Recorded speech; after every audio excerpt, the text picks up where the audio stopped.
کچھ لوگ ایسے ہیں جن کو ڈاکٹر نے انکار کر دیا ہے، جیسے آئی سی یو میں ہیں اور ان کے رشتہ داروں کو بلا لیا گیا ہے، اب آئیے آخری ملاقات کر لیتے ہیں، دیدار کر لیتے ہیں. تو ایسے لوگوں کے لیے میں ناظرین سے کہنا چاہتا ہوں، ایک ایسی دعا ہے کہ اگر پورا یقین ہے تو اگر اس آدمی کی موت نہیں لکھی ہے تو شفا مل کے رہے گی، حرکت اس کے اندر چالو ہو جائے گی وہ دعا پڑھنے سے، اس دعا کی برکت سے. ناظرین ہم سب کو بھی وہ دعا یاد کرنی چاہیے، بالکل بالکل، اور ہمیشہ پڑھنا ہے. لیکن جب حالت ادب آخری رہے پھر بھی امید کی کرن باقی ہے.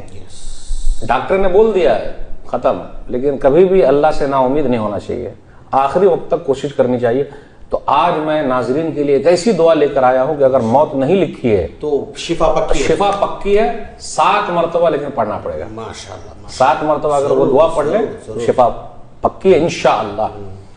وہ حدیث ہے سنن ترمذی کی کتاب الطب، حدیث نمبر 2083 نبی صلی اللہ علیہ وسلم نے فرمایا، عبداللہ بن عباس رضی اللہ تعالیٰ عنہ اس حدیث کے راوی ہے، ما من عبد مسلم یعود مریضا لم یحضر اجلہ، کہ کوئی بھی مسلمان بندہ کسی بیمار کی عیادت کے لیے جاتا ہے لیکن اس بیمار کا وقت ابھی نہیں آیا ہے، موت کا وقت نہیں آیا ہے.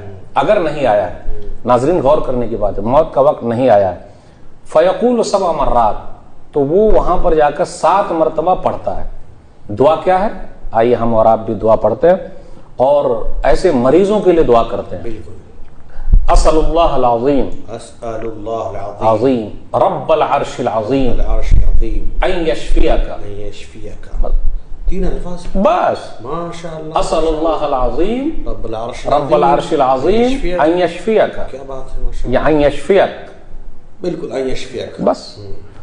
اسأل اللہ العظیم رب العرش العظیم ان یشفیک، 7 بار پڑھنا ہے، یاد رکھیے گا 7 بار پڑھنا ہے.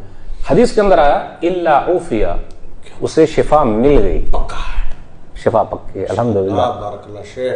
اور اپنے ملنے جلنے والے کتنے لوگوں نے کہا اس دعا کی برکت انہوں نے باضابطہ دکھائی ہے، دیکھی ہے انہوں نے، دیکھی ہے اور دکھائی ہے. اور ان لوگوں کا کہنا یہ ہے الحمدللہ کہ ان کے بیماروں میں حرکت شروع ہو گئی، بالکل بالکل، یعنی جان نظر آنے لگی، جی صحت ان کی صحیح ہونے لگی، جبکہ ڈاکٹر نے ان کو بول دیا تھا چلے جائیے آخری مرحلے میں. تو میں ناظرین سے کہنا چاہتا ہوں امید پر دنیا قائم ہے. اس دعا کو یاد کر لیجئے، نہیں یاد ہے موبائل میں رکھ لیجئے. یہ ایپیسوڈ کو آپ بار بار سنیے اور لوگوں کو سنائیے. اللہ ہی شفا دینے والا ہے، نا امید نہیں ہونا چاہیے. پیاری بات بتائی شیخ نے ماشاءاللہ. آپ کسی بیمار سے ملاقات کرتے ہیں، یاد کے لے جاتے ہیں تو یہ دعا ضرور پڑھیں، 7 مرتبہ پڑھیں. ایک مرتبہ اور پڑھ دیتے ہیں. بالکل. اسأل اللہ العظیم اسأل اللہ العظیم رب العرش العظیم، یہ پہلا کلمہ اسأل اللہ العظیم، صحیح ہے. دوسرا کلمہ رب العرش العظیم، تیسرا ان یشفیک. 3 کلمے بس. بالکل آسان ہے. چھوٹا کام بڑا انعام. بالکل صحیح، چھوٹے کام بڑے انعام. الحمدللہ. بارک اللہ فیکم شیخنا. اللہ ہم سب بیماروں کو شفا کاملہ عطا فرمائے. آمین. السلام علیکم ورحمۃ اللہ وبرکاتہ.